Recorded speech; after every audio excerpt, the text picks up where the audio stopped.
दरभंगा के गांव से आई खबर ने पूरे सिस्टम को आईना दिखा दिया है। 210 लोग, एक जाति, एक एफआईआर। यह सिर्फ एक केस नहीं, यह उस इकोसिस्टम की कहानी है जो बरसों तक सवालों से ऊपर समझा जाता रहा है। आज कल लोकतंत्र उद्यान के गेट पर सन्नाटा है, क्योंकि सारी हलचल दरभंगा के गांव में शिफ्ट हो गई है।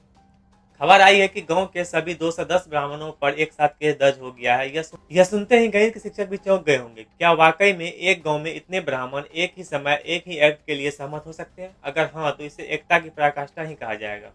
कभी शास्त्र कहते थे ब्राह्मण का काम ज्ञान बांटना है, लेकिन न्यू इंडिया में उनका सबसे बड़ा काम साख जुटाना बन गया है।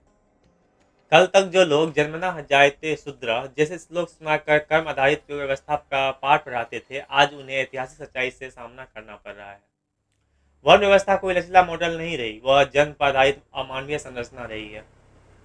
आज जब कानून की लाठी चलती है तो वह कर्म नहीं, कागज देखती है। पहले मुकदमे में नामजद अपराधी होते थे, अब पूरी वंशावली ही नामजद हो रही है। शायद यह होलसेल न्याय का दौर है। पार्क में रखी वह उल्टी संविधान की किताब अब शायद सीधी होने लगी है। फर्क बस इतना है, पहले लोग इसे छूने से डरते थे, अब इसे पढ़कर डर रहे हैं। मुस्कुराना अनिवार्य है वाले बोर्ड के नीचे अब 210 लोग खड़े हैं, सोचते हुए कि क्या SC/ST एक्ट के तहत एफआईआर में भी मुस्कुराना अनिवार्य है। ब्राह्मणवाद का असली संकट यह नहीं है कि उन पर केस हुआ, असली संकट यह है कि सदियों तक शुद्धता और श्रेष्ठता के अहंकार में दूसरों को अपमानित किया गया, और आज वही व्यवस्था पुलिस की वर्दी बनकर उसी के दरवाजे पर खड़ी है। 200 से अधिक ब्राह्मणों पर SC/ST एक्ट लगाया गया है।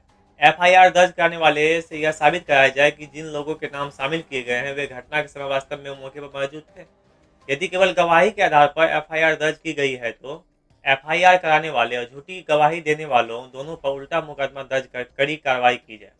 ऐसा न हो कि आप किसी पर एफआईआर करें, फिर वह व्यक्ति यह साबित करता फिरे कि वह वहां था ही नहीं, और बाद में कहा जाए गलती से नाम एफआईआर में आ गया था। कानून गलती से जिंदगियां बर्बाद करने के लिए नहीं है। निष्पक्ष, ईमानदारी और तथ्य आधारित जांच होगी, ताकि कोई निर्दोष सजा न पाए और कोई दोषी बच न पाए। सवाल जाति का नहीं, न्याय का है।